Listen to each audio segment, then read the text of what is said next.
Hey everybody. All right, it's time to hunt some nickels. So I went to my bank. I went to Chase to drop off my week's worth of coins. And I thought there's a BB&T bank across the street. So let me go over there. I'll go over there and their lobby was closed, but the drive-through was still open. So went around to the drive-through, went to the drive-through closest to the building that has the tray versus the tube. And I asked the guy, I said, can I have a box of nickels?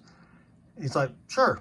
And so he went and got me a box and he opened it and was gonna feed the nickels through, a handful at a time, when someone, I think, inside said, oh, the box will fit. So he put the box of nickels in the drawer, pushed it out, and I got my nickels. So it was already open, but I did check, and they are circulated nickels. That end looks a little funny. But anyway, so we'll be hunting nickels. We'll be looking for buffalo nickels, World War II silver nickels, or 35% silver nickels, and any errors and varieties and anything cool we can find. So when we find something, I'll come back and show you. Roll number 2, our first 40s nickel. Oh, it's a flat one too. It's smooth. 1941. Ooh, nice. Out of Denver. So at least it has a mint mark. I've also found a 50s nickel, 58, out of Denver as well. And I did check for the 58 D over D. It did not have it. So, all right, we just got started. So back to the hunt. All right, roll number 9. It's been a slow box. Finally got another 40s nickel. 1940 out of Philly. All right, so only 2 from the 40s and 2 from the 50s through almost 10 rolls. So hopefully the box is going to get a little bit hotter. Otherwise, this is going to be a pretty boring hunt. But let me get back to it. Next roll, roll number 10. Got another 40s nickel. 1 year off the silver. Ooh, it's got some gum or something on the back. That's pretty nasty. All right, that's still pretty sweet. And then I saw, as I was flattening them out, another one here. Is that it? 1942. It doesn't look silver though, and it's not. That's all right. So 4 from the 40s, still only 2 from the 50s. What are you gonna do? Roll 19, and we got a 1938 first year Jefferson, and it's got a mint mark. It's not too bad either as far as the condition. I mean, it's not great. There's no steps, but 1938D is it's a key date. They made 5.3 million of these versus I think about 20 million for the 38 out of Philly. So that's pretty sweet. Put that up there. I noticed a 64 here. So doesn't look like it, but I'll be checking that for the D over D. Then I saw another one here. A 48. 48 out of Philly. All right, so box is getting a little bit better. Not quite halfway there, so it could still produce something good. We'd love to have a buffalo or a war nickel. So let me get back to the hunt. Roll 22. Got another 40s nickel. A 1941 with an S mint mark. Sweet. There's a big scratch here though. That kind of stinks. But the 41S does have a large S version. I don't think this is it.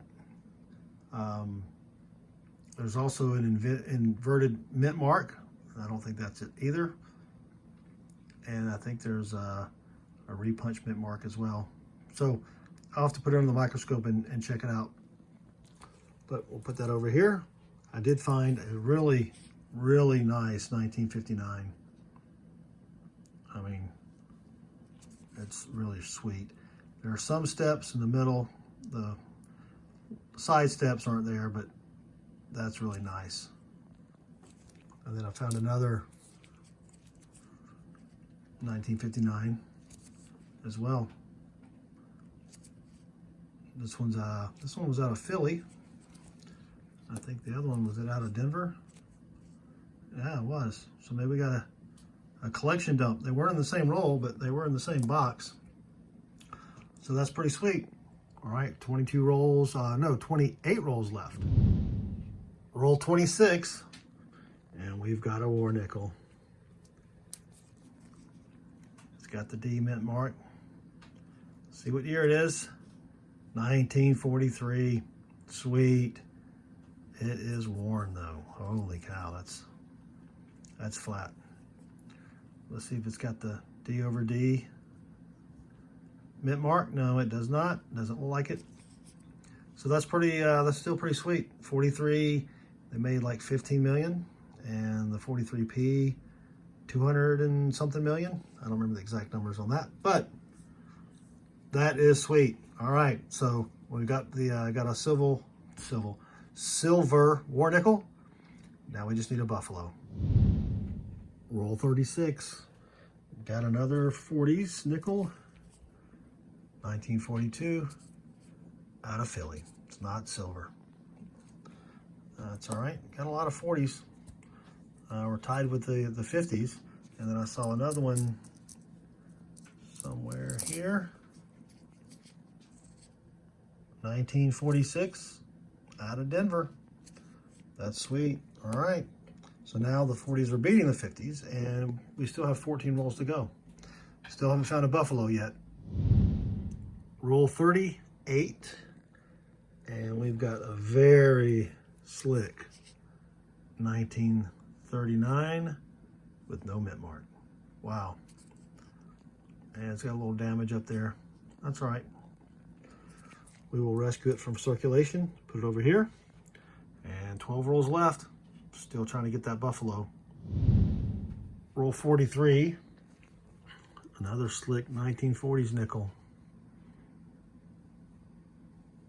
1940 out of Philly. That's all right. That makes 9 from the 40s and 9 from the 50s. 7 rolls left. Roll 47, another 40s nickel. Another slick 1941. Sweet, out of Denver. All right. So the 40s are beating the 50s, and only 3 rolls left. Roll 49. Another 40s nickel. 1940 out of Philly. All right, just 1 roll left. Yep. It's your only chance at a buffalo. And that's it for the box. Wasn't a bad box. Let me give you a quick summary of what we found here. So always like to keep the 1968, 69, and 70 S nickels. I don't keep them all, but I don't get a lot of S mint nickels on the East Coast, so I keep them and go through them. But as I was looking through the ones I found, I just happened to brush against this one and noticed it was real shiny. So I just took a wet cloth. I know you're not supposed to clean your coins, so I just got a wet cloth, wiped all the grunge off, and it's an S proof. So, and besides this little spot here by his chin and a couple spots on the back, it's in really good condition. Not really good at grading coins, but I mean, it's probably a $4 or $5 nickel. So that's sweet. As far as the 50s, I did find 54, 56, 257s, 258s, 359s, and this one is just in really good shape. I mean, of course it's got wear, but it looks really good. And you can see some of the steps there in the middle. And for the 30s nickels, we did find a 1938 out of Denver. So that's a key date. Found a 39 with a little damage there. It's just out of Philly. We got 3 from 1940. We did find this nice 1941S. It's not in the greatest shape, but that's still sweet. 2 1942s. We did get a 1943 out of Denver. And that was a low mintage coin as well. And I did check for the D over D. It didn't have it. 2 46s and a 48. So that was it. Not a bad hunt though. Anytime I can get a proof and a key date and a silver, that's pretty sweet. So I hope you enjoyed the video. If you did, I would appreciate a thumbs up. Also, feel free to leave me a comment below, and I'd really appreciate it if you'd subscribe. So thanks again for watching, and good luck with your hunts.